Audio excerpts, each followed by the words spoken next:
मामला इन जजों के सामने है तो ज़्यादातर वकील लोग ये बता देते हैं कि भाई इसमें क्या फ़ैसला आने वाला है, लेकिन अनफॉर्चुनेटली उस तरह के जज जिनमें ये तीनों क्वालिटीज़ हों वो आज कम हो गए हैं।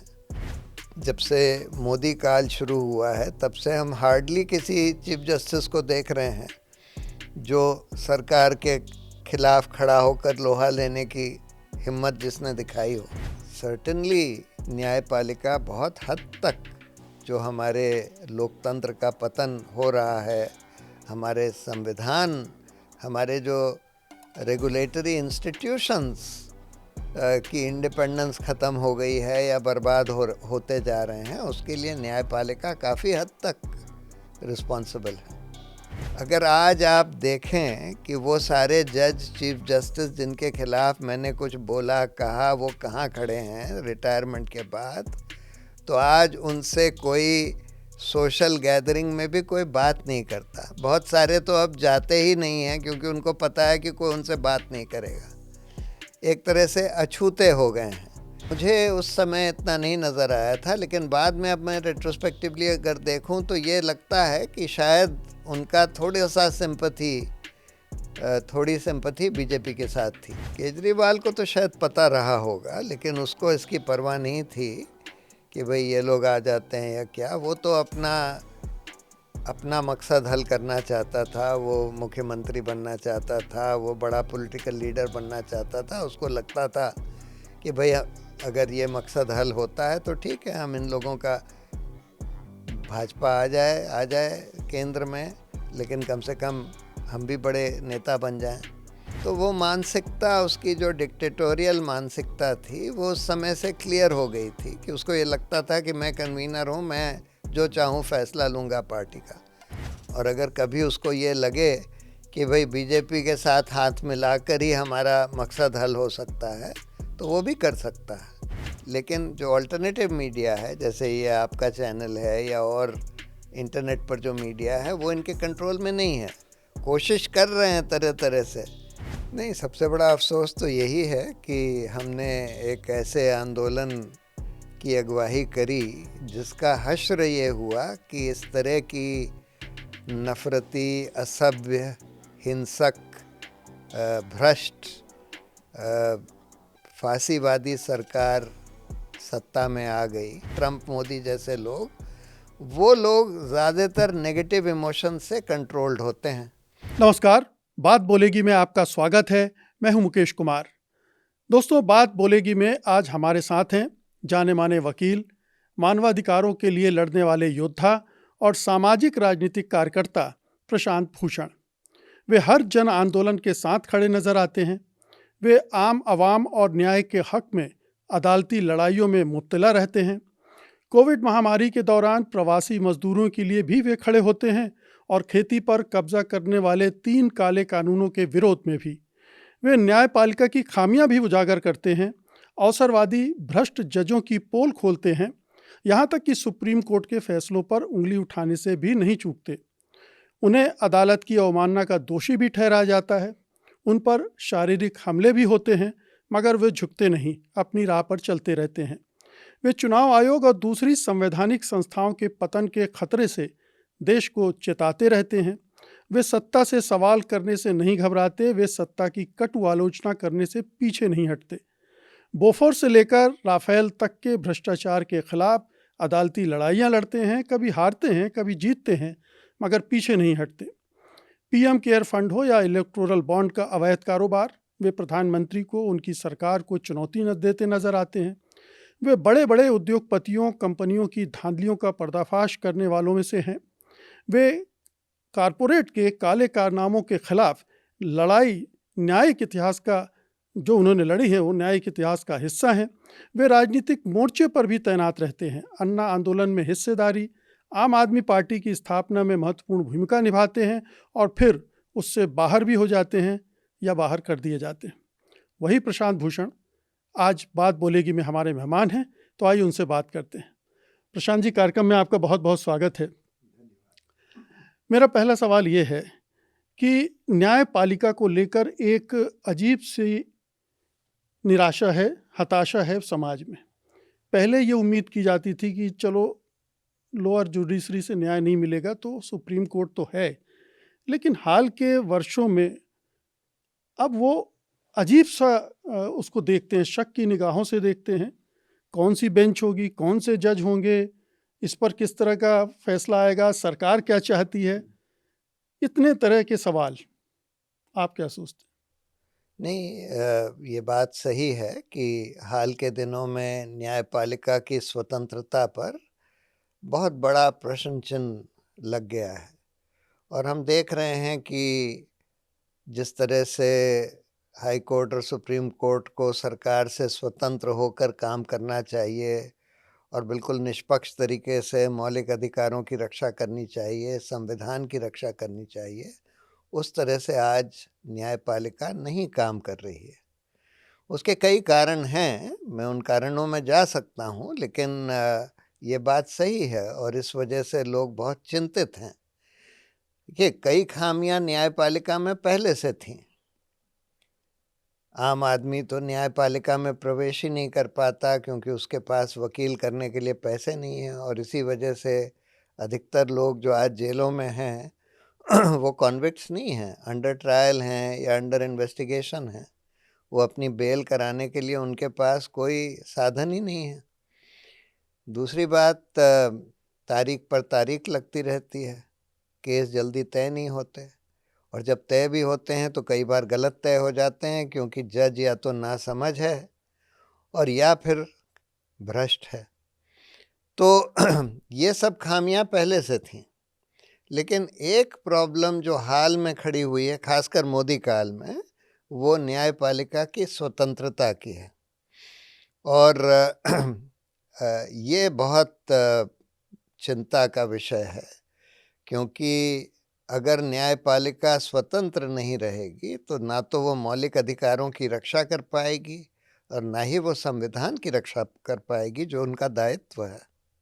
जी, हाल में ये देखा गया, अभी ताज़ा मामला ले ले उमर खालिद का।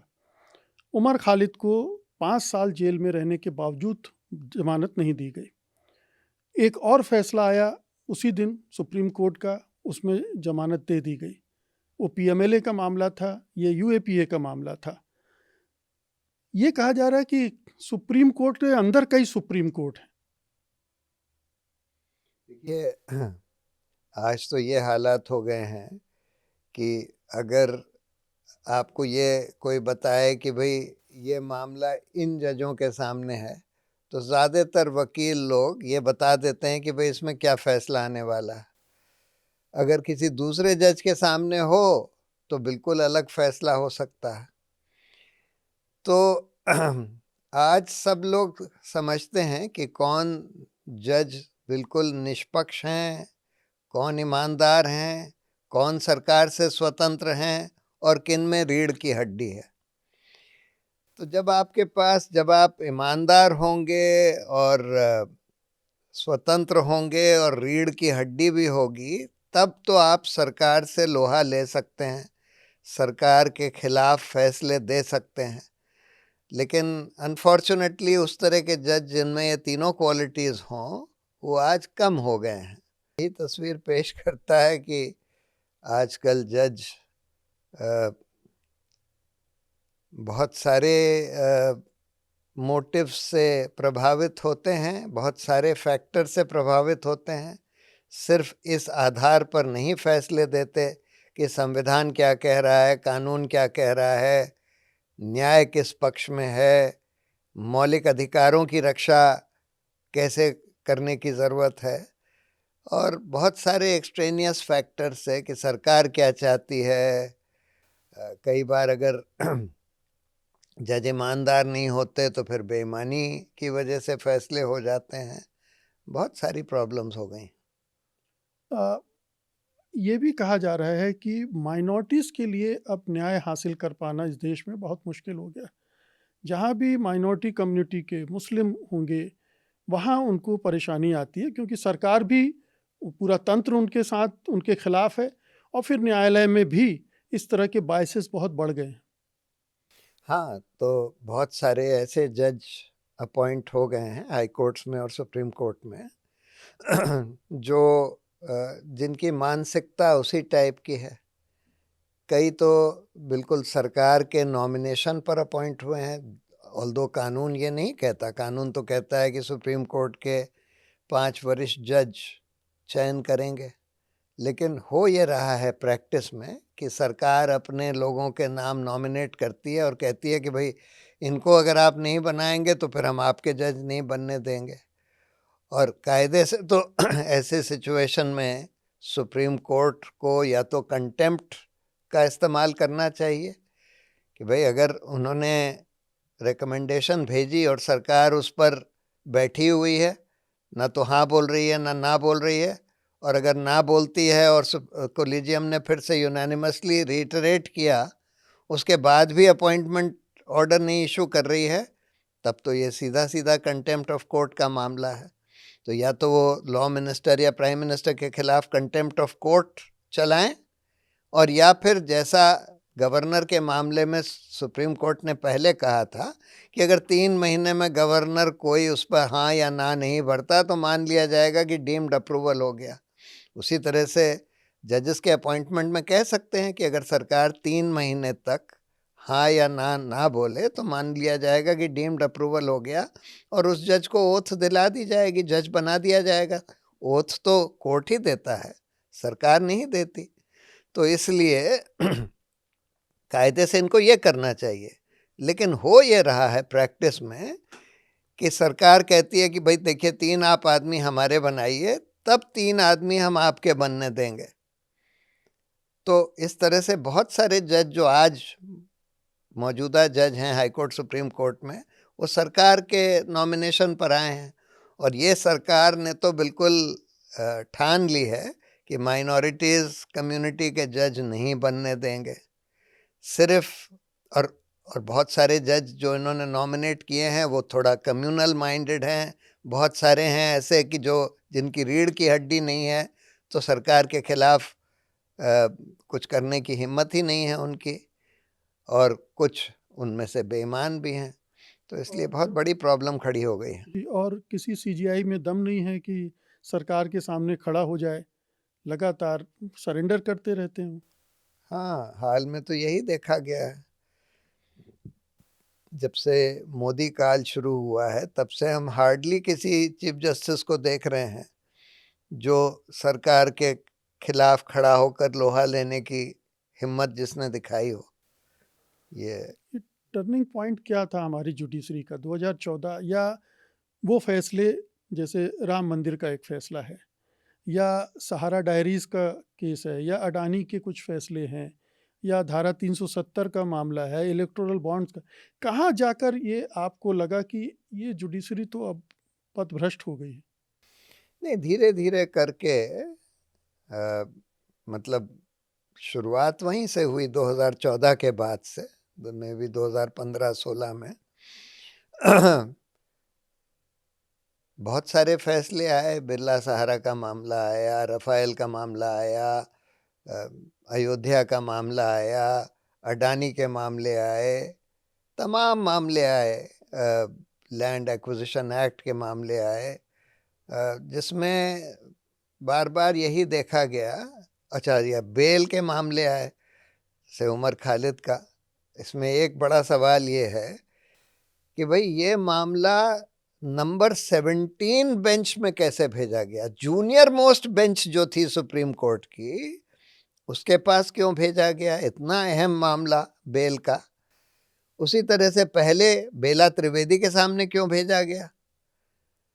इनके बारे में तो सब समझते थे, बेला त्रिवेदी के बारे में, कि भाई सरकार के खिलाफ कुछ नहीं करेंगी। उसी तरह से इनके बारे में भी जिन्होंने मौजूदा फैसला दिया है, जनरल परसेप्शन कम से कम लॉयर्स में, रिटायर्ड जजेस में ये है कि भाई ये सरकार के खिलाफ नहीं जाएंगे।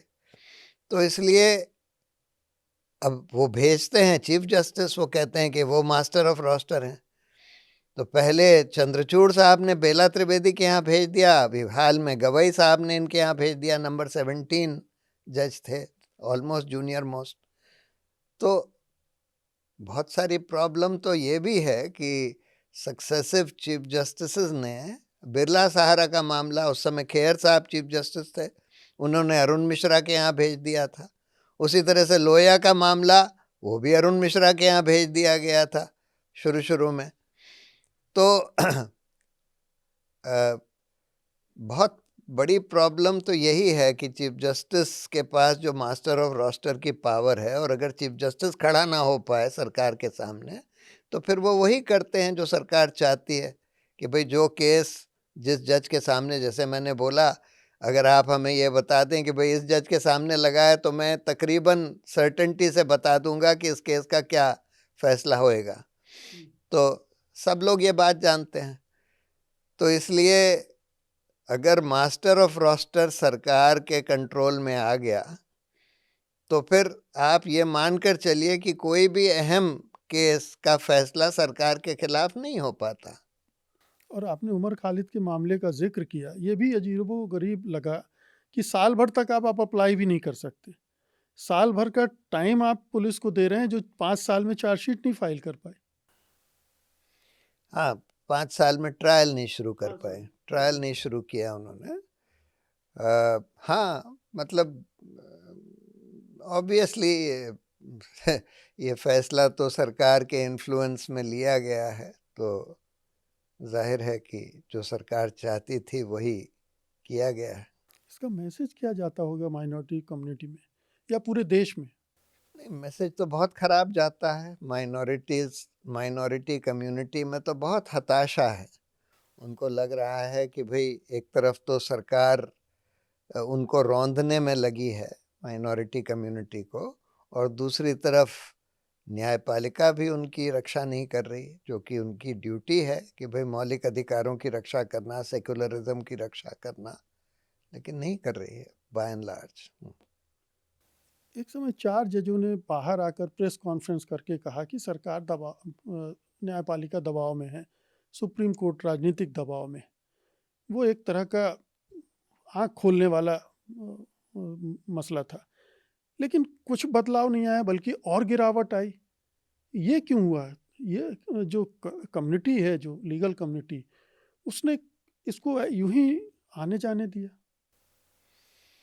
हाँ, अनफॉर्चुनेट है। असल में प्रॉब्लम यही हो रही है कि चीफ जस्टिस कौन बनेगा ये तो बहुत पहले तय हो जाता है, और मोदी सरकार ये देख रही है। अभी तो जितने भी जज हैं सुप्रीम कोर्ट में, सब मोदी सरकार के काल में ही आए हैं, और वो ये देखती है कि भाई हम ऐसे जज को तो नहीं नियुक्त होने देंगे जो चीफ जस्टिस बनने वाला हो और जो निष्पक्ष हो, सरकार के कंट्रोल में ना हो, और जिसकी रीढ़ की हड्डी हो।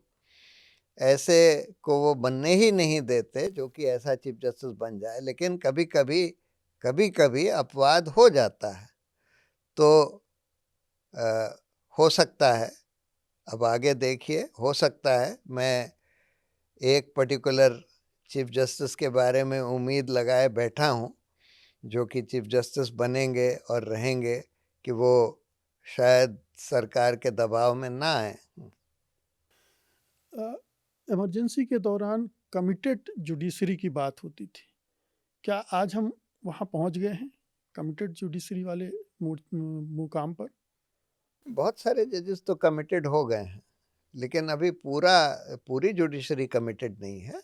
अभी भी ईमानदार, निष्पक्ष और रीढ़ की हड्डी वाले जज हैं, कम हैं लेकिन हैं।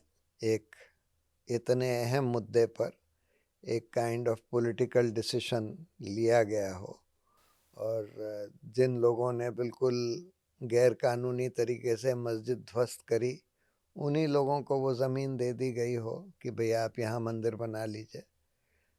तो बहुत ही ख़राब फैसला था, गैर कानूनी फैसला था, और एक तरह से पॉलिटिकल फैसला था, और इन लोगों ने लिया अनफॉर्चुनेटली। और जिन लोगों ने लिया उसमें से कई लोग अलग अलग जगह, एक तो राज्यसभा चले गए जो चीफ जस्टिस थे उस समय के, एक कहीं और चले गए, कहीं और चले गए। सब लोगों को पोस्ट रिटायरमेंट भी बेनिफिट्स मिले। तो ये हम देख रहे हैं। राम मंदिर का फैसला था, फिर धारा 370 का फैसला था, उसमें किस तरह से खेल किया गया। जम्मू कश्मीर के हालात को एकदम से पलटने वाला कदम उठाया था सरकार ने, लेकिन सुप्रीम कोर्ट ने सबसे आंखें मूंद ली और एक खुला खेल करने के लिए सरकार को मौका भी दिया और ये कह दिया कि राज्य का स्टेटस बहाल कीजिए जल्द से जल्द, जो आज तक नहीं हुआ। हाँ, ये भी 370 वाला मामला, कश्मीर वाला मामला भी एक पॉलिटिकल फैसला ही था।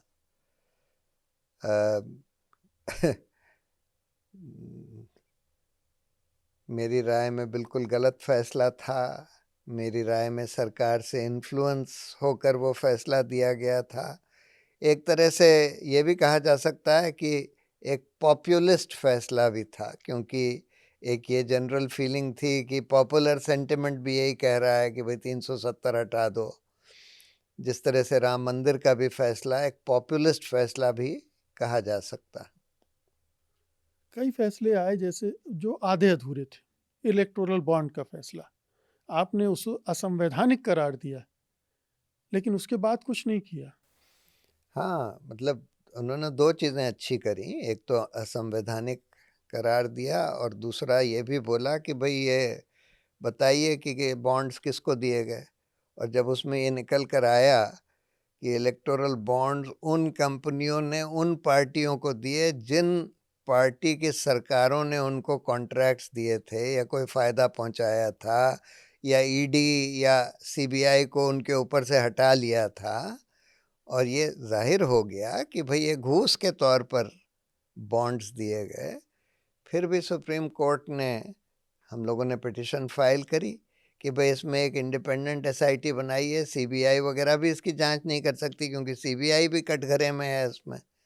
क्योंकि सीबीआई का भी इस्तेमाल किया गया कि पहले तो उन कंपनी के ऊपर दबाव बनाओ, फिर जब वो आपको पैसे दे दें तो फिर वो छोड़ दो। तो इसलिए इसमें एक इंडिपेंडेंट एसआईटी ही निष्पक्ष जांच कर सकती है। लेकिन चंद्रचूड़ साहब ने उसको नकार दिया। जिन्होंने ये फैसला दिया था इलेक्टोरल बॉन्ड्स वाला, बहुत अच्छा फैसला दिया था, लेकिन उसका फॉलो अप नकार दिया। महाराष्ट्र में सरकार गिराने और बनाने का मामला था। ये तो कह दिया कि ये गवर्नर ने गलत काम किया था, लेकिन उस सरकार को बनाए भी रखा। हाँ, ये बहुत केसेस में हम लोग देख रहे हैं कि कोर्ट कह देती है लेकिन उसका कोई प्रैक्टिकल असर नहीं होता। तो जिसको कहते हैं ना, operation successful but patient dead, उस टाइप का कई केसेस में हम लोग देखते हैं। जी, आपने पहले एक स्टेटमेंट दिया था, सुप्रीम कोर्ट ने अपने फैसलों और चुप्पी दोनों के जरिए लोकतंत्र को कमजोर होने दिया। इस पूरी प्रक्रिया में पिछले 4 मुख्य न्यायाधीशों की भूमिका बेहद अहम रही। ये पुराना स्टेटमेंट है आपका, इसकी वजह से आपको अवमानना का मामला भी झेलना पड़ा। क्या जो लोकतंत्र की हालत है देश में, उसके लिए सुप्रीम कोर्ट को भी जिम्मेदार माना जाना चाहिए? बिल्कुल बिल्कुल माना जाना चाहिए, क्योंकि सुप्रीम कोर्ट का दायित्व है, उसकी ड्यूटी है। उन लोगों को इसीलिए बनाया गया है और इतनी इंडिपेंडेंस दी गई है कि मौलिक अधिकारों की रक्षा करें, संविधान की रक्षा करें। लेकिन आज हम देख रहे हैं कि ये नहीं हो रहा है, वो नहीं कर रहे हैं। केसेस जाते हैं, लोग ले जाते हैं कोर्ट में केस। अब तो खैर इतनी हताशा हो गई है कि बहुत बार लोग अच्छे अच्छे मुद्दे कोर्ट में नहीं ले जाना चाहते, क्योंकि उनको लगता है कि भाई इसका यही हश्र होने वाला कि कुछ नहीं किया जाएगा। तो इसलिए सर्टेनली न्यायपालिका बहुत हद तक जो हमारे लोकतंत्र का पतन हो रहा है, हमारे संविधान, हमारे जो रेगुलेटरी इंस्टीट्यूशंस की इंडिपेंडेंस ख़त्म हो गई है या बर्बाद होते जा रहे हैं, उसके लिए न्यायपालिका काफ़ी हद तक रिस्पॉन्सिबल है।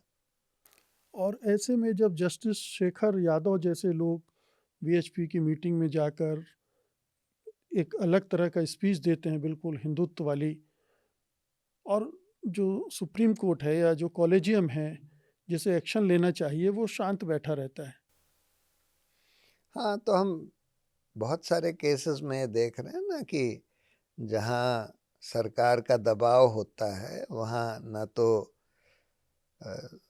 जुडिशल स्पेस में न्यायपालिका कुछ करती है, ना ही एडमिनिस्ट्रेटिव स्पेस में। इसमें तो एडमिनिस्ट्रेटिव एक्शन लेना चाहिए था यादव के खिलाफ।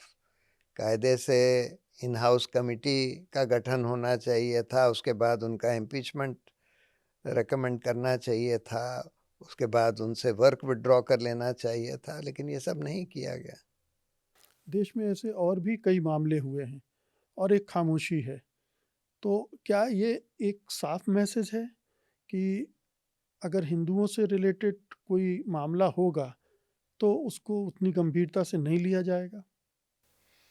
यही देखा जा रहा है अनफॉर्चुनेटली, और अनफॉर्चुनेटली न्यायाधीशों को भी यही मैसेज एक तरह से मिल रहा है कि भाई अगर आप सरकार जो चाहती है वो करते रहें, यानी कि हिंदुत्ववादी चीज़ें करते रहें, माइनॉरिटीज़ की परवाह ना करें, उनके मौलिक अधिकारों की परवाह ना करें, तो फिर आपकी तरक्की हो सकती है और नहीं तो नहीं होएगी। ये इस तरह का मैसेज जो है अनफॉर्चुनेटली आज न्यायपालिका में जा रहा है, जिसकी वजह से बहुत सारे जज जो हैं जिनमें उतनी इंडिपेंडेंस या रीढ़ की हड्डी नहीं होती, वो ढह जाते हैं। और ऐसे ही जस्टिस मुरलीधरन को तो रातों रात ट्रांसफ़र भी कर दिया जाता है जब वो दिल्ली दंगों के मामले में कड़ाई से बात करते हैं या कपिल मिश्रा के खिलाफ एफआईआर दर्ज करने को कहते हैं।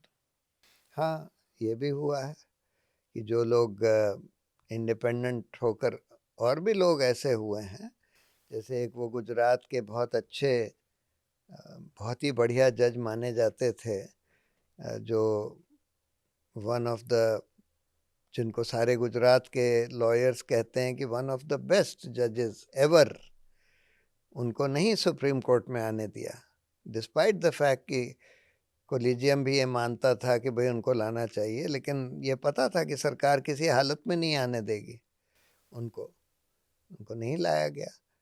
इसी तरह से जस्टिस मुरलीधर को नहीं लाया गया सुप्रीम कोर्ट में, जबकि पता था कि भाई ये बहुत आउटस्टैंडिंग जज हैं। तो बहुत सारे ऐसे आउटस्टैंडिंग जजेस हुए हैं जिनको नहीं लाया गया, और जो काफ़ी ऐसे ही ऑर्डिनरी पेडेस्ट्रियन जजेस होते हैं, अगर वो सरकार की हाँ में हाँ मिलाने के लिए तैयार होते हैं या उनकी मानसिकता थोड़ी सरकार से मिलती जुलती होती है, यानी कम्युनल होती है, उनको ले आया जाता है फटाफट। ये हमने देखा है। दो चीज़ें और बड़ी हम बात ही कर रहे थे कि लोकतंत्र की गिरावट के लिए सुप्रीम कोर्ट कितना जिम्मेदार है। एक पीएमएलए में जो सरकार ने संशोधन किया उसको हमारे खानविलकर साहब ओके करके चले गए, और ये यूएपीए की जो नई परिभाषा दी है आतंकवाद की, ये दोनों, आप फंडामेंटल राइट्स की बात कर रहे हैं, उन सब को डैमेज करने वाली है। बिल्कुल डैमेज करने वाली है। और खानविलकर साहब को तो फिर लोकपाल बना दिया। यही हम देख रहे हैं कि इस तरह के जो जजेस होते हैं, जैसे अरुण मिश्रा साहब ने कितने ही फैसले दिए, बिरला सहारा का दिया, अडानी के फेवर में इतने सारे फैसले दिए, लैंड एक्विजिशन वाले में फैसला दिया, सब सरकार के हक में दिए, एक भी फैसला उन्होंने सरकार के खिलाफ नहीं दिया। उनको एनएचआरसी का चेयरमैन बना दिया, खानविलकर साहब को लोकपाल बना दिया, जहाँ पर इन लोगों ने ठीक वही किया जो सरकार चाहती थी, एक भी चीज़ सरकार के मंशा के खिलाफ नहीं करी। तो बहुत दुर्भाग्य की स्थिति बन गई है, बहुत अलार्मिंग भी है कि आप न्यायपालिका आपने एक ऐसी बना दी है, ऐसी होती जा रही है जो कि रेजोल्यूटली सरकार के खिलाफ खड़ी नहीं हो सकती। अगर सरकार कुछ बेईमानी कर रही है, अगर सरकार मौलिक अधिकारों को रौंद रही है, तो उसके खिलाफ खड़ी नहीं हो पा रही। तो ये बहुत दुर्भाग्यपूर्ण स्थिति है जिससे कि लोगों की आस्था हमारे लोकतंत्र में कम होती जा रही है। ये जो यूएपीए के बारे में अभी फैसला दिया उमर खालिद वाले मामले में, ये इसको कैसे आप देखते हैं? जो आतंकवाद की नई परिभाषा दे दी है, ये आने वाले दिनों में किस तरह के खतरे हम सब के लिए खड़ा करेगा? ये तो बहुत ही खतरनाक जजमेंट है, बल्कि क्योंकि उन्होंने इफेक्टिवली ये बोल दिया है कि कोई मास प्रोटेस्ट ऑर्गेनाइज करना एक तरह से आतंकवाद है, यूएपीए में ऑफेंस है। मास प्रोटेस्ट, चक्का जाम, तो सभी लोग, ये तो हमारा मौलिक अधिकार है मास प्रोटेस्ट ऑर्गेनाइज करना, इवन चक्का जाम ऑर्गेनाइज करना। लेकिन इसको उन्होंने अनलॉफुल एक्टिविटी मान लिया है। जो सरकार चाहती थी कि भाई कोई डिसेंट ना हो, कोई मास प्रोटेस्ट ना हो, तो ये बहुत खतरनाक है। तो इसको तो इस फैसले को तो किसी ना किसी तरह से हम लोगों को कोशिश करनी होगी कि ये पलटा जा सके, कम से कम इसका जो तथ्य है उसको पलटा जा सके। एक तरीका तो यही है कि ये लोग रिव्यू फाइल करें और फिर क्यूरेटिव पिटिशन फाइल करें। क्यूरेटिव पिटिशन में 5 जज होते हैं, जिसमें 3 सीनियर जजेस होते हैं सुप्रीम कोर्ट के, प्लस ये 2 जजेस जो इस फैसले में थे। हो सकता है वो पलट दें। दूसरा पॉसिबिलिटी ये है कि कोई दूसरा केस आए, क्योंकि ये फैसला जो है दूसरे जजमेंट्स के विरुद्ध है। जैसे नजीब वाले केस में सुप्रीम कोर्ट ने बोला था वे 5 साल अगर कोई जना बगैर ट्रायल के जेल में है तो उसको बेल मिल जानी चाहिए, लेकिन उन्होंने इसको नहीं माना है। तो इसलिए किसी दूसरे केस में भी इसका जो तथ्य है उसको पलटा जा सकता है, और पलटा जाना चाहिए, नहीं तो ये बहुत खतरनाक है।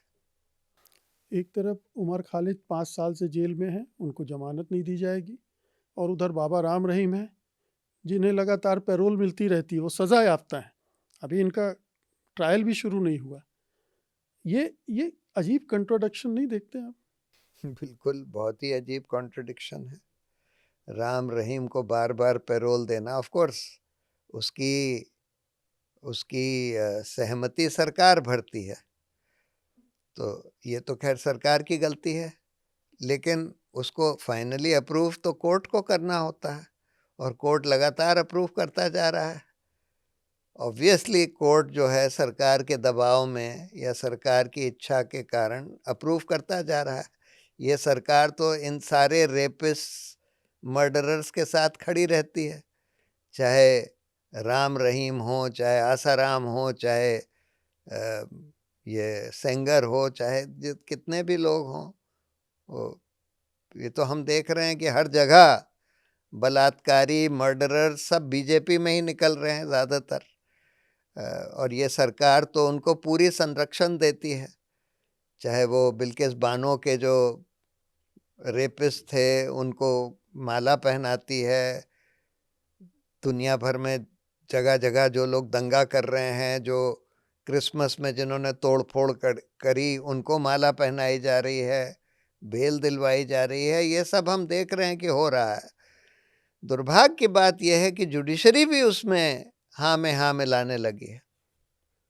ये बहुत दुर्भाग्य की बात है। अभी आपने कहा कि सरकार ने सुप्रीम कोर्ट, हाई कोर्ट में ऐसे जजों को बिल्कुल पैक कर दिया है, रख दिया है कि अब एक ही तरह के जजमेंट की गुंजाइश रह गई है। क्या कॉलेजियम सिस्टम कोलैप्स कर गया है? कोई जजों की ढंग से नियुक्ति, निष्पक्ष नियुक्ति या स्वतंत्र नियुक्ति का संभव ही नहीं है, इसलिए ये ऐसे ही चलेगा, कोई रास्ता भी नहीं है हमारे पास? देखिए, 2 प्रॉब्लम्स खड़ी हो गई हैं। एक तो कॉलेजियम में भी बहुत सारे ऐसे जजेस आ गए हैं अब जो सरकारी टाइप के हैं, और दूसरी बात, जो सरकारी टाइप के नहीं भी हैं उनको ये लगता है कि भाई अगर हम सरकार की बात नहीं मानेंगे तो ये तो हमारे जो नॉमिनीज़ हैं उनको अपॉइंट होने ही नहीं देंगे। जैसे देखिए गवई साहब ने क्या किया, एक उनका नेफ्यू अपॉइंट हो गया नागपुर हाई कोर्ट में, एक उनका जूनियर अपॉइंट हो गया, एक उनके सीनियर का बेटा अपॉइंट हो गया, और जिन चीफ जस्टिस ने, हाई कोर्ट के चीफ जस्टिस ने इन लोगों का अपॉइंटमेंट रेकमेंड किया, उनको सुप्रीम कोर्ट ले आए और सरकार ने ये सब अलाउ कर दिया। तो इसलिए वो पंचोली साहब को, जो नंबर 57 थे सीनियरिटी में, उनको ले आए गुजरात से। तो हम ये देख रहे हैं कि बहुत सारे कोलिजियम के मेंबर्स तो बस ये चाहते हैं कि भाई हमारा एक आदमी अपॉइंट हो जाए, बाकी हम सरकार की सब बात मान लेते हैं। और बहुत सारे ऐसे ही हो गए हैं कि जो सरकारी टाइप के लोग हैं, जो कोलिजियम में आ गए हैं। ये भी प्रॉब्लम हो गई है। तो अब देश को सुप्रीम कोर्ट से, न्यायपालिका से उम्मीद करनी चाहिए? देखिए, उम्मीद तो हम अब भी करते हैं और मेरा ये मानना है, जैसे अभी देखिए अरावली या सेंगर के मामले में सुप्रीम कोर्ट ने तो अच्छे फैसले दिए। पहले सुप्रीम कोर्ट ने अरावली की डेफिनेशन, सरकार बदलना चाहती थी अडानी को माइनिंग लीजेस देने के लिए, तो सुप्रीम कोर्ट ने मान ली थी, गवाई साहब के बेंच ने। लेकिन जब उस पर बहुत पब्लिक आउटक्राई हुआ, बहुत ज़्यादा पब्लिक ऑपोजिशन हुआ, सड़कों पर भी, सोशल मीडिया पर भी, तो फिर मौजूदा चीफ जस्टिस हैं, उन्होंने वेकेशन में बेंच बनाकर और उस फैसले पर रोक लगा दी और बोला कि अभी उसका डेफिनेशन बदला नहीं जाएगा। उसी तरह से सेंगर वाले मामले में भी, जैसे हाई कोर्ट ने बेल दे दी, लेकिन इतना उसका पब्लिक ऑपोजिशन हुआ कि उसके बाद मौजूदा चीफ जस्टिस ने वेकेशन में उसको भी स्टे कर दिया, उस बेल को। तो हमने ये देखा है कि जब पब्लिक ओपिनियन सही चीज़ के लिए खड़ी होती है तो कोर्ट उससे इन्फ्लुएंस होता है। और इसीलिए मैं ये कहता हूँ कि सही चीज़ कहने के लिए जुडिशरी के बारे में हमको तुरंत हर समय तैयार रहना चाहिए, क्योंकि उसका असर जुडिशरी पर होता है। जब कोई गलत फैसला देते हैं तो उसकी आलोचना होनी चाहिए। जब सही फैसला देते हैं तो उसकी तारीफ होनी चाहिए, जिससे कि जजों को भी ये एहसास हो कि पब्लिक ओपिनियन कहाँ है। और दूसरा, अगर हम सही फैसला देंगे तो हमारी तारीफ होगी, गलत फैसला देंगे तो हमारी आलोचना होगी। देखिए, हम तो इतने सारे चीफ जस्टिसेस और जजों के खिलाफ कह चुके हैं, बोल चुके हैं। अगर आज आप देखें कि वो सारे जज, चीफ जस्टिस जिनके खिलाफ मैंने कुछ बोला, कहा, वो कहाँ खड़े हैं रिटायरमेंट के बाद, तो आज उनसे कोई सोशल गैदरिंग में भी कोई बात नहीं करता। बहुत सारे तो अब जाते ही नहीं हैं, क्योंकि उनको पता है कि कोई उनसे बात नहीं करेगा। एक तरह से अछूते हो गए हैं। तो इसलिए इन सब जजों को ये ख्याल रखना चाहिए, और कुछ लोग ख्याल रखते हैं कि देखिए, अभी तो इनकी लाइफ एज ए जज 2-4 साल की है, उसके बाद तो रिटायरमेंट होगा, और रिटायरमेंट के समय उनको ये एहसास होगा कि उन्होंने जो काम किया न्यायपालिका में, उसके बारे में पब्लिक क्या सोचती है। चंद्रचूड़ साहब के साथ भी यही हुआ कि अब उनकी इतनी आलोचना हो गई पब्लिक में। हम कितने भी गिना सकते हैं, अरुण मिश्रा को ले लीजिए, कौन उनकी बात करता है? उनसे तो कोई सोशल गैदरिंग में कोई जाकर मिलता भी नहीं है आजकल। रंजन गोगोई निकलते ही नहीं है, क्योंकि उनको पता है कि कोई उनसे बात ही नहीं करेगा। इसलिए ये जजों को ख्याल रखने की ज़रूरत है कि उनकी लाइफ तो यहाँ थोड़े ही साल की है, फिर रिटायरमेंट के बाद उनको सोसाइटी को झेलना है। और अगर वो ऐसे गलत काम करेंगे एज ए जज, तो बाद में सोसाइटी में उनकी थू-थू होने वाली है। तो आपका कहने का एक मतलब ये भी है कि जनता का दबाव भी सुप्रीम कोर्ट पर रहना चाहिए। जब ऐसे मौके आए, अरावली या सेंगर जैसे, तो उसे जागरूक होकर खड़े होना चाहिए। तभी ये सरकार के दबाव से के बरक्स इस दबाव का असर होगा। बिल्कुल बिल्कुल बिल्कुल खड़ा होना चाहिए। और मैं तो बिल्कुल यही फॉलो करता हूँ। जब अच्छा फैसला कोई आता है कोर्ट से तो मैं उसकी तारीफ करता हूँ। जब मेरी राय में कोई गलत फैसला आता है तो मैं उसकी आलोचना करता हूँ।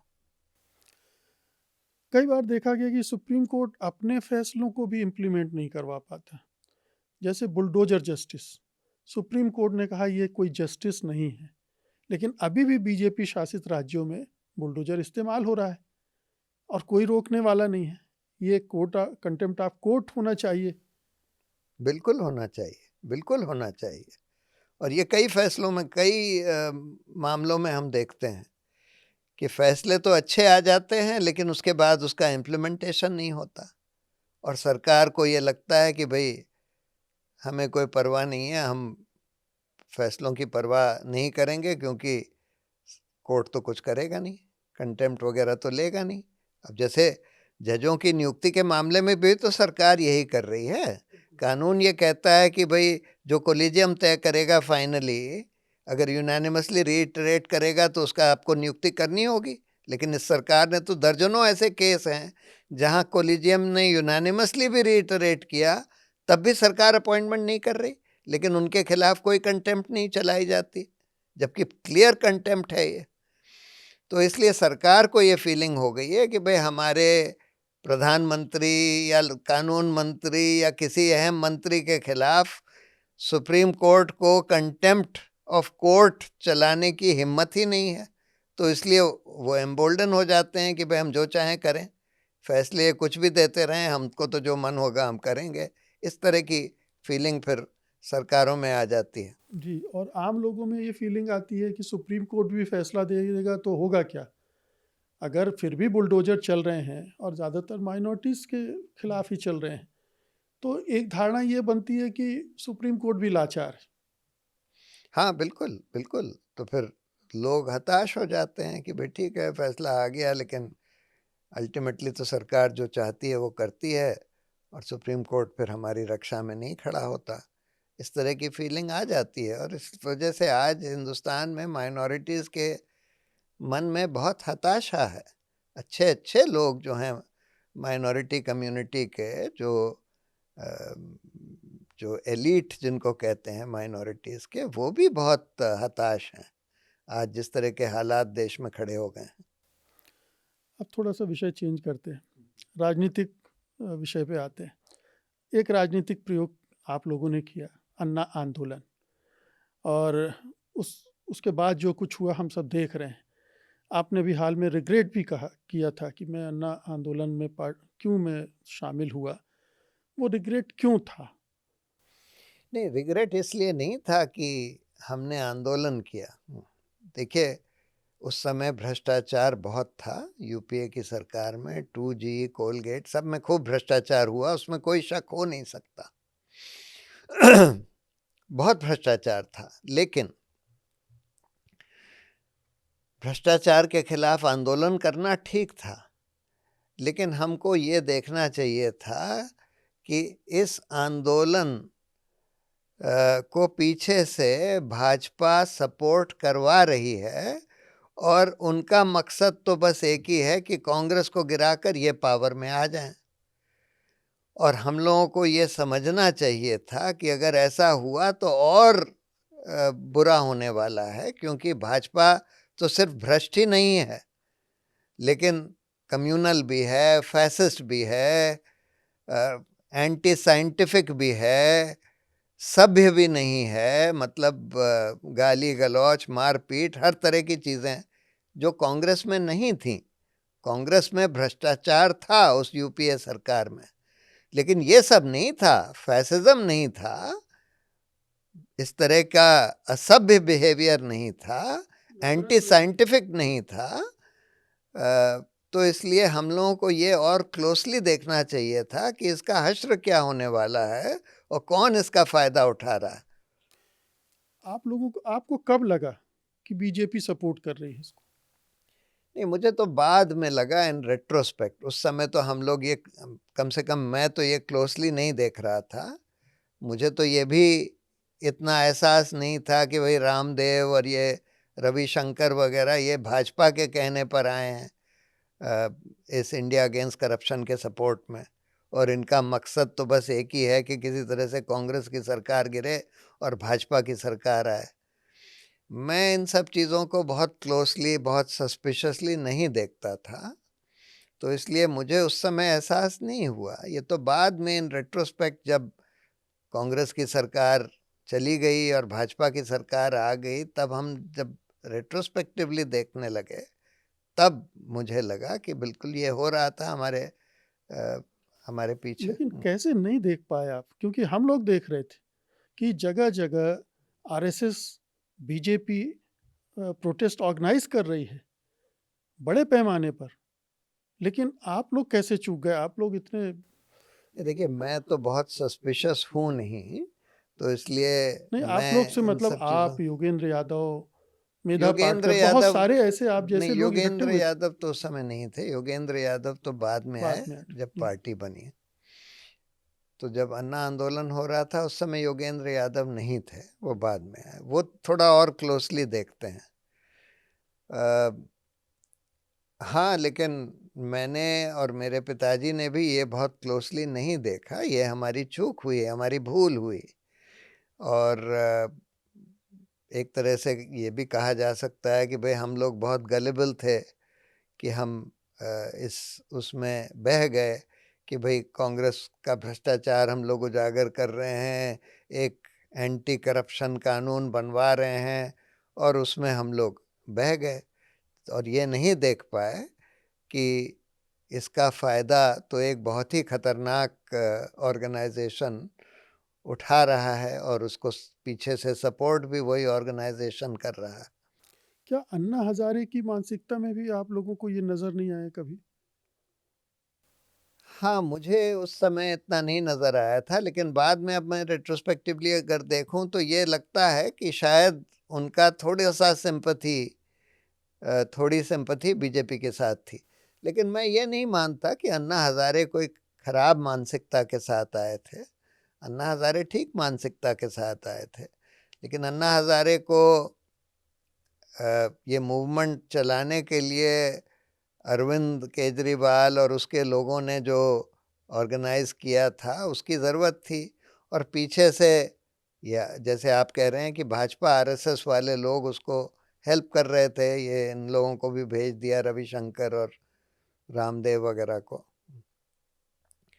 तो ये हुआ, अनफॉर्चुनेट हुआ, बहुत अनफॉर्चुनेट हुआ, क्योंकि इसका जो कॉन्सिक्वेंस हुआ, इससे बहुत ज़्यादा नुकसान हुआ है। जैसे मैंने बोला कि देखिए, कांग्रेस में भ्रष्टाचार बहुत हो गया था यूपीए में, लेकिन ये जो बाकी खामियां हैं जो उससे भी ज़्यादा खतरनाक हैं, भ्रष्टाचार से भी ज़्यादा, कि कम्युनलिज्म, एक तरह का फैसिज्म, सारे इंस्टीट्यूशंस को नष्ट करना, एक एंटी साइंटिफिक टेम्पर प्रमोट करना, और एक असभ्य बिहेवियर को प्रमोट करना कि मारपीट, गाली गलौच, इस तरह का बिहेवियर प्रमोट करना, रेपिस्ट को सपोर्ट, ये सब कांग्रेस में नहीं था।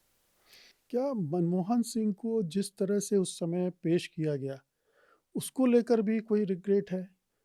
वो उस तरह के व्यक्ति नहीं थे। ठीक है कि कुछ उनकी सरकार में आपने जो बताया कि करप्शन के मामले आए, लेकिन टारगेट मनमोहन सिंह भी थे बहुत ज़बरदस्त तरीके से। हाँ, टारगेट वो भी थे। तो उनकी एक गलती तो ये थी कि वो इस करप्शन को अनदेखा कर रहे थे।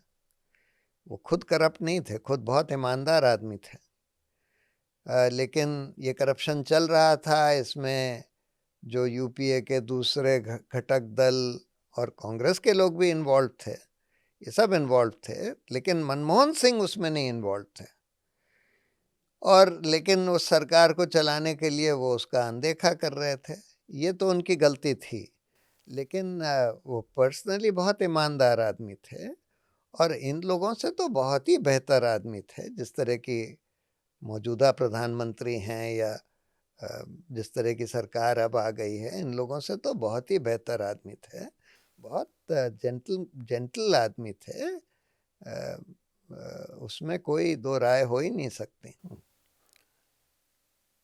अन्ना आंदोलन के बाद किसान आंदोलन, दो बड़े आंदोलन इस दौर में हुए हैं।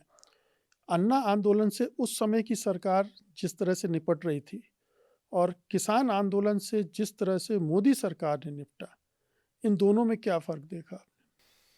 देखिए, अन्ना आंदोलन के ऊपर कभी भी इस तरह का ड्रैकोनियन पावर नहीं यूज़ करी गई यूपीए सरकार के द्वारा। ना पुलिस को छोड़ा गया हम लोगों के पीछे उन दिनों, ना ही लाठी, टीयर गैस, गोली वगैरह चलाई गई। लेकिन किसान आंदोलन के ऊपर तो ये सब किया गया, कांटीले तार लगा दिए गए, तरह तरह की चीज़ें करी गई उनको रोकने की। ये तो दूसरी बात है कि जो पंजाब के फार्मर्स थे, किसान जो थे, वो उनमें इतनी हिम्मत थी कि वो इस सब से भी निपट लिए और सरकार को झुका दिया कि वो 3 काले कानून वापस लें। लेकिन इस सरकार ने तो कोई कसर नहीं छोड़ी थी, हर तरह से उसको कुचलने की कोशिश करी गई थी। लेकिन ये अन्ना आंदोलन के साथ नहीं हुआ था यूपीए सरकार के दौरान। आपको पता नहीं था कि बीजेपी इसके पीछे है? आपके पिताजी को, शांति भूषण जी को भी पता नहीं था? क्या केजरीवाल को भी इसका अंदाजा नहीं था? नहीं, मुझे लगता है केजरीवाल को तो डेफिनेटली अंदाज़ा था, क्योंकि वो एक्चुअली इन लोगों से डील कर रहा था। रामदेव और किरण बेदी, रविशंकर वगैरह को लाना वीके तो सिंह, उसी हाँ, ने किया था। किरण बेदी, वीके सिंह। वीके सिंह, कुमार विश्वास एंड सो ऑन। तो केजरीवाल को तो शायद पता रहा होगा, लेकिन उसको इसकी परवाह नहीं थी कि भाई ये लोग आ जाते हैं या क्या। वो तो अपना मकसद हल करना चाहता था, वो मुख्यमंत्री बनना चाहता था, वो बड़ा पॉलिटिकल लीडर बनना चाहता था। उसको लगता था कि भाई अगर ये मकसद हल होता है तो ठीक है, हम इन लोगों का भाजपा आ जाए केंद्र में, लेकिन कम से कम हम भी बड़े नेता बन जाएं। इसके इरादों की झलक उस समय मिलने लगी थी। बाद में मैंने देखा, देखिए मैं तो एक तरह से अपने आप को गलेबल मानता हूँ कि मैं अपने अरविंद केजरीवाल का रियल चेहरा बहुत देर में पहचाना। क्या था वो रियल चेहरा? वो ये दिखने लगा ना, जब उसने शुरुआत तो ये हुई कि अम, हम लोग का एक आम आदमी पार्टी वॉलंटियर एक्शन मंच बना, वॉलंटियर्स का एक ऑर्गेनाइजेशन। तो उनका जो लीडर था, उसके नाम से कोई एसएमएस चला दिया गया, ये कह के कि सब लोग को भाजपा ज्वाइन कर लेनी चाहिए, और उसके आधार पर अरविंद केजरीवाल ने उसको पार्टी से बर्खास्त कर दिया। मैं डिसिप्लिनरी कमेटी का चेयरमैन था, तो मुझे वो आया कि भाई ये एसएमएस मैंने नहीं भेजा, आप इसकी जांच करवा लीजिए। तो मैंने अरविंद से बोला इसकी जांच करवा लो। कहता हम क्यों करवा लें? तो मैंने फिर उससे बोला कि भाई तुम ही पुलिस को कंप्लेंट कर दो, मैं पुलिस वाले में किसी को बोल देता हूँ कि वो इसकी जांच कर दे। तो जांच करके यही बात निकली कि भाई वो केजरीवाल का ही कोई समर्थक था, इसने एसएमएस नहीं भेजा था। तो आप अगर ये इस हद तक उतर आए कि आप अपने ही वॉलंटियर को बदनाम करने के लिए एक फैब्रिकेटेड एसएमएस चला दें, उसके बाद फिर हम लोगों ने पार्टी की 33 कमेटी बनाई थी, पॉलिसी कमिटीज़। हम लोग को अपनी पार्टी की पॉलिसी बनानी थी, सब ने अपनी अपनी रिपोर्ट दी, बड़ी अच्छी रिपोर्ट दी। हम लोगों को बैठ के तय करना था कि हमारी पार्टी की क्या पॉलिसीज़ होंगी। उस पर वो उस समय कहता है कि नहीं, इसकी क्या ज़रूरत है, इसको कूड़े में फेंक दो, कि हमको कोई पॉलिसी बनाने की ज़रूरत नहीं है। जब कोई मुद्दा उठेगा तब फिर हम देखेंगे हमको क्या स्टैंड लेना है, हमको जो पॉलिटिकली कन्वीनियंट स्टैंड लेना होगा हम लेंगे। फिर कैंडिडेट सिलेक्शन की बात आई 2015 के विधानसभा चुनाव में। उसमें एक से एक रियल एस्टेट डीलर्स और भ्रष्ट लोगों को, जिन्होंने हमारे वॉलंटियर्स को पीटा था, उन्हीं लोगों को टिकट देने लगे। तो हमने जब ऑब्जेक्ट किया तो कहते हैं नहीं, हम इन्हीं को देंगे। तो इस बात पर तब ये सब जब हमने देखा, और फिर पार्टी का लोकपाल को बर्खास्त कर दिया, सारा ट्रांसपेरेंसी को ख़त्म कर दिया। हम लोगों की पार्टी तो ऑल्टरनेटिव पॉलिटिक्स के लिए बनाई गई थी ना, कि हम लोग एक बिल्कुल पारदर्शी तरीके से काम करेंगे, हम लोग का इंटरनल अकाउंटेबिलिटी होगी, इंटरनल लोकपाल भी होगा, हम लोग बिल्कुल डेमोक्रेटिकली फंक्शन करेंगे, हम लोग अपनी पॉलिसीज़ बनाएंगे अच्छे अच्छे एक्सपर्ट से पूछकर। वो सब उसने ख़त्म कर दिया। वो तो बस प्योर पावर पॉलिटिक्स में ही इंटरेस्टेड था कि भाई हम वही तिकड़म विक्रम जो नॉर्मल दूसरी पार्टियां करती हैं उससे हम किसी तरह से सत्ता में आ जाएं। तो ये सब तब दिखने लगा जब ये हमने देखा, तब फिर अलग हो गए। आपने अरविंद केजरीवाल का एक स्केच दिया हमको। ये भी कहा जाता है कि वो स्वभाव से ही डिक्टेटर है, सारी चीज़ें अपने कंट्रोल में रखना चाहते हैं। और अभी भी जो पार्टी है वो दरअसल 3-4 लोगों की ही पार्टी है। उस समय भी वो यही चाह रहे थे कि उनको जो खासम खास हैं वो उनसे चलाएं, और आपकी पॉलिसी जो कूड़ेदान में फिकवाई वो इसीलिए कि वो फैसले खुद लेना चाहते थे। वो तो एक बार उसने कह ही दिया था हम लोगों की। असल में हुआ ये कि 2014 के लोकसभा चुनाव के बाद जब वो बनारस से हार गया तो सबसे पहले तो आकर रोने लगा कि अब मोदी जी हमारे पीछे पड़ जाएंगे। तो हमने और योगेंद्र जी ने बोला कि नहीं नहीं, कोई तुमको घबराने की ज़रूरत नहीं है, ये सब मत सोचो।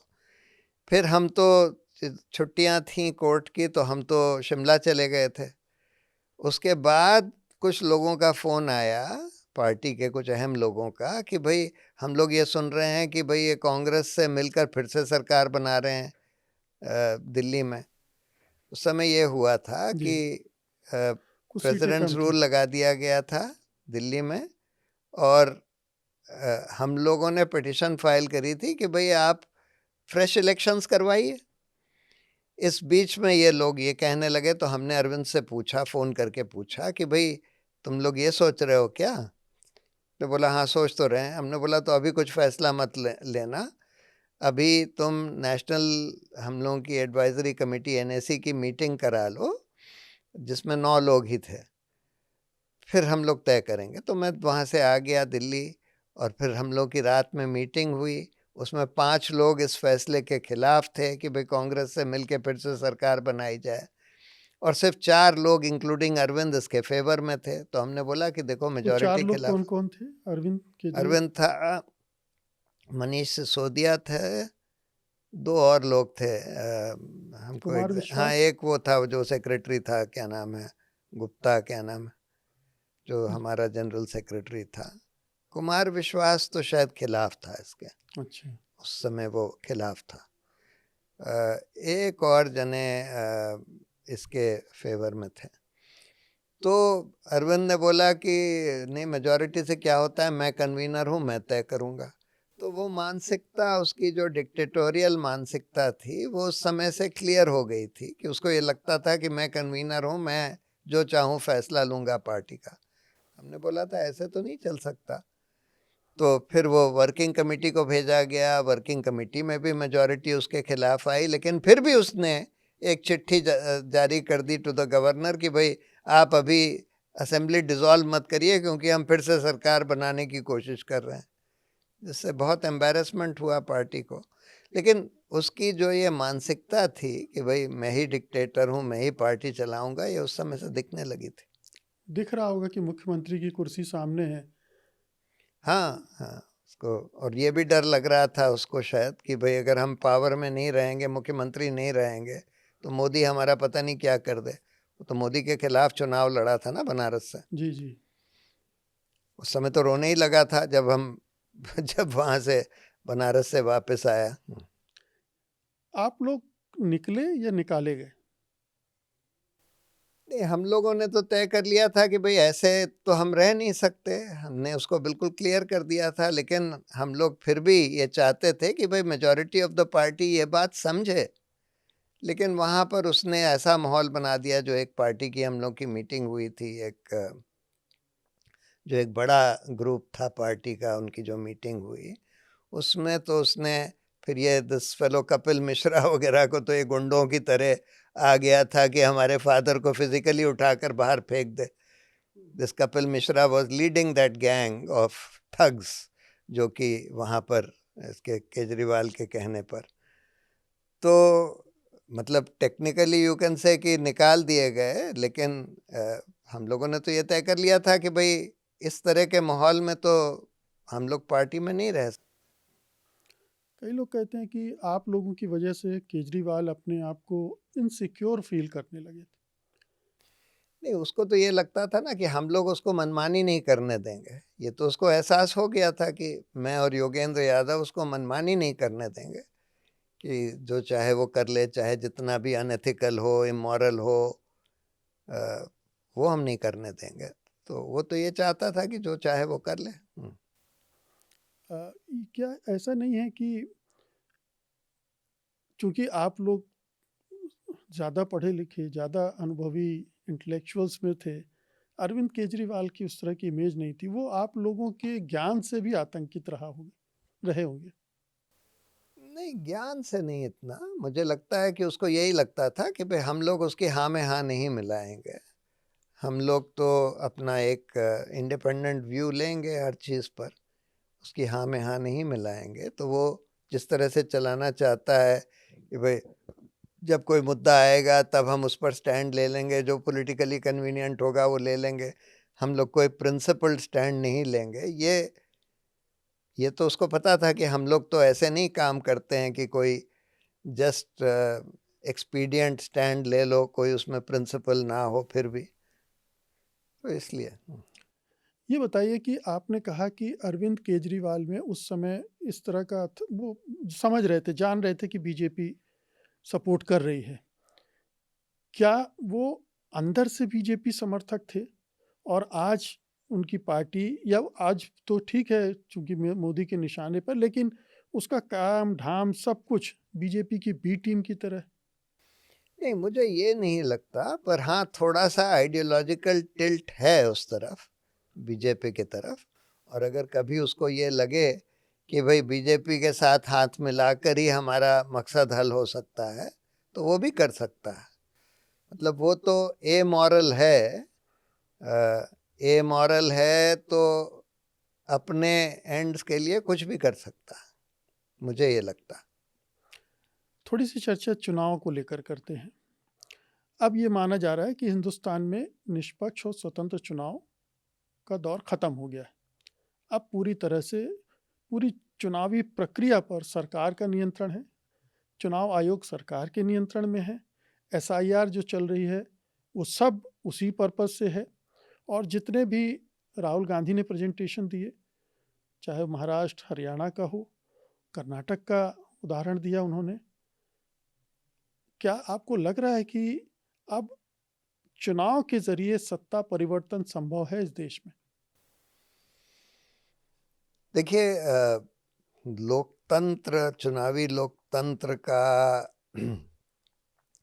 गला तो कई तरह से घोटा जा चुका है। एक तो खैर ये पूरा पैसे का खेल बन गया है, और पैसा जैसे हमने देखा कि 80% से ज़्यादा तो बीजेपी के पास ही है, बाकी 20% जो है बाकी पार्टियों के मिलाकर होता है। दूसरा, चुनाव आयोग बिल्कुल भाजपा के कंट्रोल में है और बिल्कुल वही करता है, बिल्कुल छाती ठोक कर वही करता है जो भाजपा चाहती है। इंडिपेंडेंस का तो कोई नहीं रह गया, कोई श्रेड ही नहीं रह गया। वोटर्स लिस्ट में भी छेड़छाड़ करी जा रही है, आगे चलकर डीलिमिटेशन के जरिए भी छेड़छाड़ करी जाएगी, जेरीमैंडरिंग वगैरह भी करी जाएगी, ये सब होने वाला है।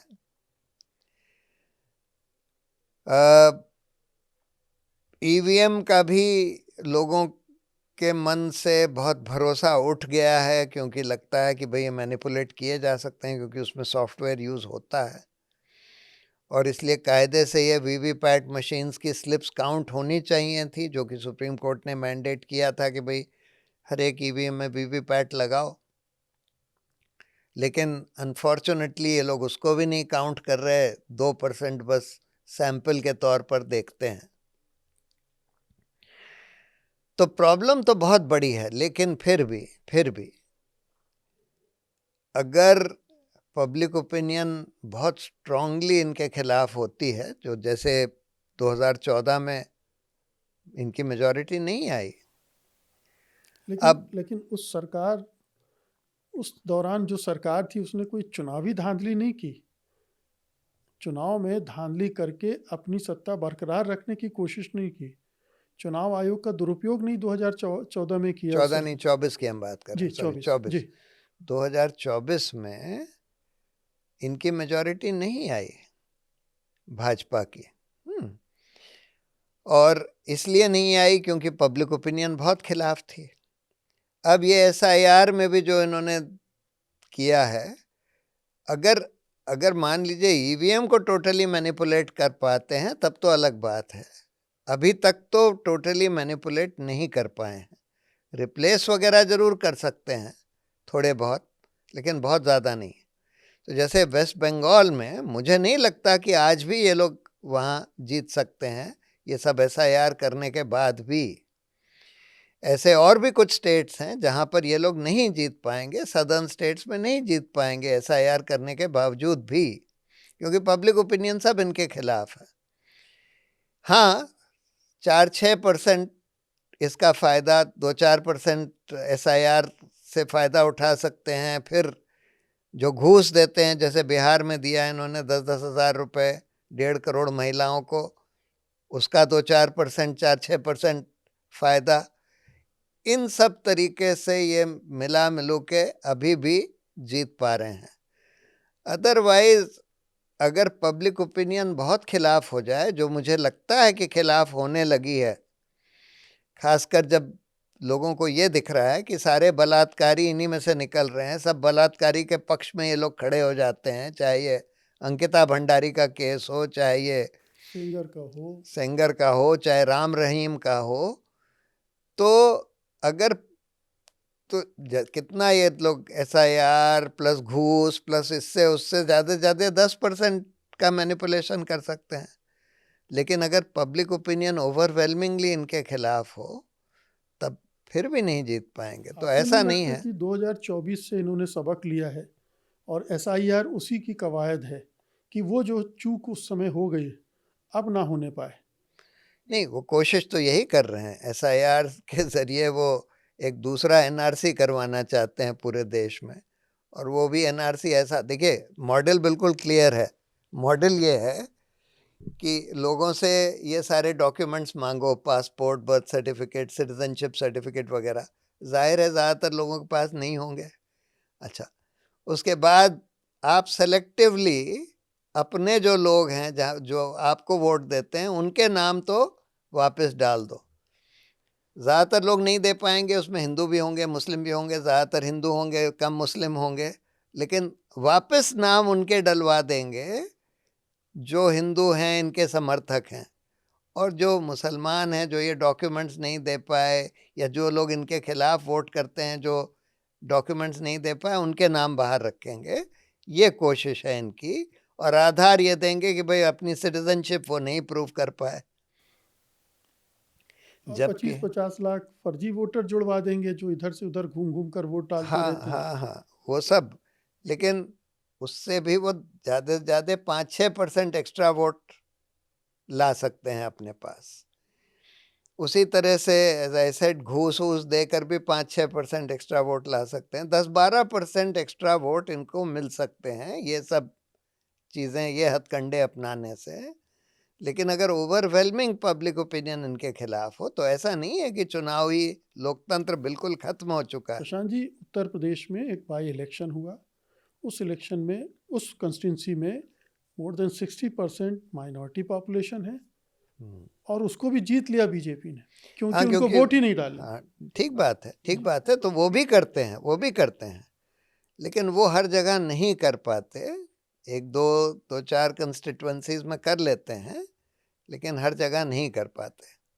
तो इसलिए इस पर डिपेंड करेगा कि पब्लिक ओपिनियन किधर जाती है। देखिए, इन्होंने मेन स्ट्रीम मीडिया को अपने कंट्रोल में ले लिया है, लेकिन जो अल्टरनेटिव मीडिया है, जैसे ये आपका चैनल है या और इंटरनेट पर जो मीडिया है, वो इनके कंट्रोल में नहीं है। कोशिश कर रहे हैं तरह तरह से, डीपीडीपी बिल से, ब्रॉडकास्टर बिल से, कि किसी तरह से उसको भी कंट्रोल कर लें, लेकिन अभी तक नहीं कर पाए हैं। तो जब तक वो नहीं कर पाएंगे, और आजकल अल्टरनेटिव मीडिया का इन्फ्लुएंस मेन स्ट्रीम मीडिया से ज़्यादा है। यही चीज़ अर्नब गोस्वामी ने देख ली। उसने ये समझ लिया कि भाई सरकार की वाहवाही कर करके उसको एडवर्टाइजिंग पैसे नहीं मिलेंगे, क्योंकि टीआरपी तो 0 हो गई। तो आप सिर्फ सरकारी पैसे लेकर अपना चैनल नहीं चला सकते। जो अंबानी अडानी हैं, उनके पास तो इतना पैसा है कि वो घाटे पर भी चैनल चला सकते हैं। जो दूसरे लोग हैं जिनको चैनल चलाने के लिए कुछ पैसों की ज़रूरत होती है, एडवर्टाइजिंग पैसों की ज़रूरत होती है, वो नहीं चला सकते। तो इस वजह से अर्नब गोस्वामी ने अपना स्टैंस बदला है और उसको दिख रहा है कि भाई अब इससे टीआरपी मिल रही है, सरकार की खिलाफत करने से टीआरपी मिल रही है। तो आज ऑल्टरनेटिव मीडिया का इन्फ्लुएंस ज़्यादा है। इंडिपेंडेंट मीडिया जो ऑल्टरनेटिव मीडिया बन गई है, उसका इन्फ्लुएंस मेन स्ट्रीम मीडिया से ज़्यादा है। जो लोग बस सरकार की वाहवाही करते हैं, उनको देखना लोगों ने बंद कर दिया है और इस वजह से पब्लिक ओपिनियन काफ़ी कुछ इन्फ्लुएंस होती है। और अगर पब्लिक ओपिनियन इनके बहुत खिलाफ हो गई, मान लीजिए 70% लोग इनके खिलाफ हो गए, 30% ही इनके फेवर में है। जो ये लोग ये कोशिश कर रहे हैं ना कि हम सबको हिंदुत्ववादी बना दें, सब हिंदुओं को कम्युनलाइज कर दें, वो आप उसका एक लिमिट होती है, वो उस लिमिट पर पहुंच गए हैं। हो सकता है इन्होंने 10% हिंदुओं को कम्युनलाइज कर दिया हो, 10-15% लोगों को, लेकिन उसकी भी एक लिमिट है। तो इसलिए जब लोगों को ये दिखने लगता है कि भाई इन्होंने इकोनॉमी भी चौपट कर दी, इन्होंने पानी के स्रोत चौपट कर दिए, हवा प्रदूषित कर दी, सब कुछ मिसमैनेज कर दिया है और खूब लूट चल रही है, खूब भ्रष्टाचार चल रहा है जो आज चल रहा है, और ये लोग तो सब ये हिंसक लोगों के, जो रेपिस्ट हैं, उनके हक में खड़े हो जाते हैं, तो पब्लिक ओपिनियन बहुत खिलाफ हो जाती है, जैसा सेंगर के मामले में देखा गया या जैसा अरावली के मामले में देखा गया। तो इसलिए अगर पब्लिक ओपिनियन बहुत स्ट्रांगली खिलाफ हो जाए, 60% इनके खिलाफ हो जाए, तब ये फिर भी नहीं जीत पाए। लेकिन अंधभक्तों की भीड़ तो आप देख ही रहे हैं, आप सोशल मीडिया में इतने एक्टिव रहते हैं, चारों नहीं, तरफ देख रहे हैं। अंधभक्त नंबर्स में उतने ज़्यादा नहीं है, तो परसेंटेज में उतने ज़्यादा नहीं है। अंधभक्त हो गए हैं, हो सकता है 5-10% हिंदुओं को अंधभक्त बना लिया है, पर 5-10% ही तो हैं। ये बताइए कि मीडिया के रोल की आपने बात की, लगातार एक निगेटिविटी उसको लेकर रही है और अब तो गोदी मीडिया ऐसा शब्द चल पड़ा है, आप मुडानी मीडिया कह दीजिए, लाभार्थी मीडिया कह दीजिए। वो ये जो मीडिया है, क्या इसे आप लोकतंत्र समर्थक मानते हैं? क्या आपको लग रहा है कि ये संविधान के अनुरूप चल रहा है? क्या ये एक किस्म से देश विरोधी मीडिया नहीं है? ये तो बिल्कुल देश विरोधी है, सभ्यता विरोधी है। जिस तरह से आजकल मेन स्ट्रीम मीडिया काम कर रहा है, वो तो झूठी खबरें, नफरती खबरें, नफरत फैलाने में यही सब कर रहा है। जो रियल न्यूज़ है उसको तो देते नहीं हैं। अब जब थोड़ा ये रियलाइजेशन इनको हुआ है, जो बड़े बड़े उद्योगपति के कंट्रोल में नहीं है चैनल्स, जैसे ये इंडिया टुडे वाला नेटवर्क, इनके कंट्रोल में, वो पीछे कोई बहुत बड़ा उद्योगपति नहीं है, अल्टीमेटली इनको पैसा चैनल से कमाना है। अब सरकारी इश्तिहार से आप कितना कमा सकते हैं? सिर्फ सरकारी इश्तिहार के बूते पर एक मीडिया चैनल चलाना या मीडिया चैनल्स चलाना मुश्किल होता है। और इनको अब ये एहसास हो रहा है कि भाई अब सरकार की वाहवाही कर करके तो इनकी टीआरपी ज़ीरो हो जा रही है, एडवर्टाइजिंग रेवेन्यू तो ख़त्म हो जाएगी। कौन एडवर्टाइज करेगा जब लोगों को पता है कोई देखता ही नहीं है इनका चैनल। तो ये बात ये लोग अब समझने लगे हैं। अर्नब गोस्वामी ने तो क्लियरली समझ लिया। तो हो सकता है कि इनका थोड़ा सा रुख बदले, लेकिन अभी तक तो जिस तरह के एंकर्स वगैरह इतने सारे, ये गोदी एंकर्स और आ गए इतने सारे चैनलों पर, ये तो बिल्कुल देश विरोधी क्या सभ्यता विरोधी बात कर रहे हैं। इनको तो मतलब असभ्य, हिंसक, नफरती और झूठ फैलाने वाले लोग हैं ये। राहुल गांधी ने बहुत कोशिशें की चुनाव चोरी को मुद्दा बनाने की, बना भी, क्या आपको लग रहा है कि आने वाले समय में ये एक बहुत बड़ा इशू बनेगा? लोगों के दिमागों में ये अब धीरे-धीरे स्थापित हो गया है कि चुनाव चोरी की जा रही है और उनसे उनका अधिकार छीना जा रहा है अपना प्रतिनिधि चुनने का। ये उस पर डिपेंड करेगा कि कितने ज़्यादा लोगों का नाम इलेक्टोरल लिस्ट से कटता है।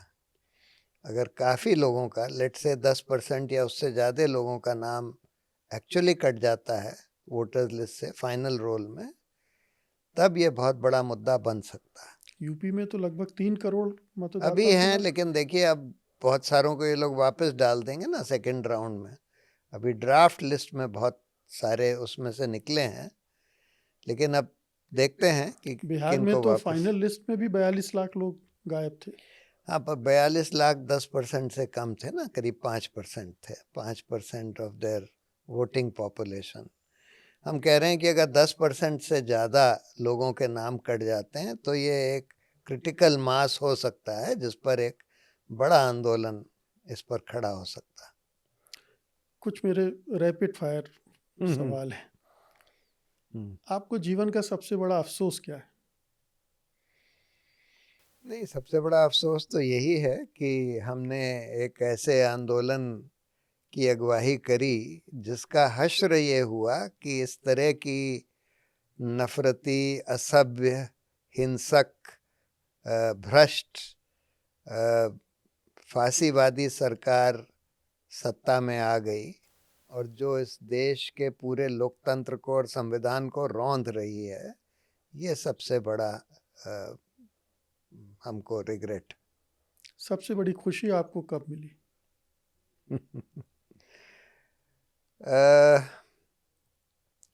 नहीं, सबसे बड़ी खुशी तो इसी से मिलती है कि मैं जो करता हूँ, जो कहता हूँ, जो बोलता हूँ, उसको लोग रिस्पेक्ट करते हैं और तमाम लोग आकर मुझसे कहते हैं कि भाई आप जो काम कर रहे हैं बहुत अच्छा है, प्लीज़ करते रहिए, आप ही की वजह से और आपके जैसे कुछ लोगों की वजह से ही लोकतंत्र अभी इस देश में बचा हुआ है। तो तब बहुत खुशी होती है कि भाई मैं जो भी कर रहा हूँ थोड़ा बहुत उसका लोग कुछ फ़ायदा तो महसूस कर रहे हैं। सबसे ज़्यादा गुस्सा किस बात पर आता है? नहीं, गुस्सा तो इस तरह का जो नफरत फैलाई जा रही है, जो जिस तरह का फांसीवाद चल रहा है, जिस तरह से न्यायपालिका बिल्कुल एक तरह से पंगु बन गई है, उस पर गुस्सा आता है। आपने कहा आप आशावादी हैं, सबसे बड़ी उम्मीद आपको कहाँ से दिखती है? देखिए, मेरी एक राय है आर्टिफिशियल इंटेलिजेंस के बारे में। मेरा ये मानना है कि आर्टिफिशियल इंटेलिजेंस इतनी तेज़ी से आगे बढ़ रही है कि अगले 4-5 साल में जिसको कहते हैं आर्टिफिशियल जनरल इंटेलिजेंस और उसके बाद आर्टिफिशियल सुपर इंटेलिजेंस, ये पैदा हो जाएगी। आर्टिफिशियल सुपर इंटेलिजेंस का मतलब होता है कि वैसी वो आर्टिफिशियल इंटेलिजेंस जो बिल्कुल ऑटोनोमस हो। जैसे हम लोग ऑटोनोमस होते हैं, हमको कोई कंट्रोल नहीं करता, हमारी सोच को, हम क्या करना चाहते हैं उसको कोई कंट्रोल नहीं करता। अभी तो जो आर्टिफिशियल इंटेलिजेंस है उसको हम लोग कंट्रोल कर रहे हैं, लेकिन एक बार वो और एनहांस हो जाती है और आर्टिफिशियल सुपर इंटेलिजेंस बन जाती है, जो कि बनने वाली है अगले 4-5 साल में, तो वो बिल्कुल ऑटोनोमस हो जाएगी, अपने आप ही तय करेगी कि उसको क्या करना है। और क्योंकि वो ह्यूमन इंटेलिजेंस से बहुत सुपीरियर होगी, तो वो उसकी ये हैसियत होगी कि हम लोगों से सोसाइटी का और हमारे पूरे प्लैनेट का कंट्रोल ले ले। और मेरा ये मानना है कि वो एक अच्छी चीज़ होगी, क्योंकि जो रियल इंटेलिजेंस है वो दूसरों को नुकसान पहुंचा के, अननेसेसरीली नुकसान पहुंचा के अपना काम नहीं करती है। ये तो एक ह्यूमंस की टेंडेंसी है। जो ह्यूमंस जो हैं कंट्रोल, पावर, ग्रीड में इंटरेस्टेड हैं, वो लोग दूसरों को दबा के अपना काम करना चाहते हैं। तो ये आर्टिफिशियल इंटेलिजेंस क्योंकि प्योर इंटेलिजेंस होगी, not controlled or driven by human emotions. Unfortunately, human emotions थोड़े ही पॉजिटिव होते हैं, लव, एम्पैथी, कंपैशन। ज़्यादातर नेगेटिव होते हैं, hate, envy, jealousy, anger, control, power, greed, ये सारे नेगेटिव इमोशंस हैं। और अनफॉर्चुनेटली जो लोग पावर में पहुंचते हैं, ट्रंप, मोदी जैसे लोग, वो लोग ज़्यादातर नेगेटिव इमोशन से कंट्रोल्ड होते हैं। तो इस वजह से हमारी दुनिया इस कगार पर पहुंच गई है कि हम लोग कभी भी अपने आप को डिस्ट्रॉय कर सकते हैं। कभी भी न्यूक्लियर वॉर हो जाए तो हम डिस्ट्रॉय कर सकते हैं। वैसे भी इतने सारे कॉन्फ्लिक्ट्स, इतनी सारी वॉर्स, इंटरनल सोसाइटी में कॉन्फ्लिक्ट्स, जैसे हिंदुस्तान में मुसलमानों पर ज़बरदस्ती आक्रमण किया जा रहा है, नफरत फैलाई जा रही है। इससे किसका फ़ायदा हो रहा है? किसी का फ़ायदा नहीं हो रहा, नुकसान ही नुकसान हो रहा है। तो आर्टिफिशियल इंटेलिजेंस ये समझती है कि आपको किसी दूसरे जने को नुकसान पहुंचाकर आप अपना फ़ायदा नहीं कर सकते, क्योंकि उस तरह के इमोशंस नहीं होते उसमें, नेगेटिव इमोशंस, ना पॉजिटिव ना नेगेटिव। वो तो प्योर इंटेलिजेंस से चलती है। और इंटेलिजेंस का एक साइन ये होता है कि आप ये समझ लेते हैं कि दूसरे को अननेसेसरी नुकसान पहुंचाकर आप अपना कोई फ़ायदा नहीं करा सकते। तो इसलिए मुझे लगता है कि जब ये artificial super intelligence human society और हमारे प्लेनेट को कंट्रोल करेगी, तो वो हमको बेहतर तरीके से गवर्न करेगी। कुछ रूल्स बनाएगी ज़रूर कि हम लोग क्या कर सकते हैं, क्या नहीं कर सकते, लेकिन उससे हम लोगों का, ज़्यादातर लोगों का फ़ायदा ही होने वाला है। तो इसलिए हमको एक बहुत बड़ी उम्मीद की किरण वहाँ से दिख रही है, और ये जल्दी ही होने वाला है। अगले 4-5 साल में मेरी राय में ये हो जाएगा। जी, एक दो सवाल में चूक गया था। अभी मोहन भागवत ने कहा था कि हिंदू राष्ट्र तो बन चुका है, हमें संविधान में परिवर्तन करने की ज़रूरत नहीं है। क्या आपको भी लगता है कि हम उस मुकाम पर पहुंच गए जहां हिंदू राष्ट्र बन चुका है अघोषित रूप से?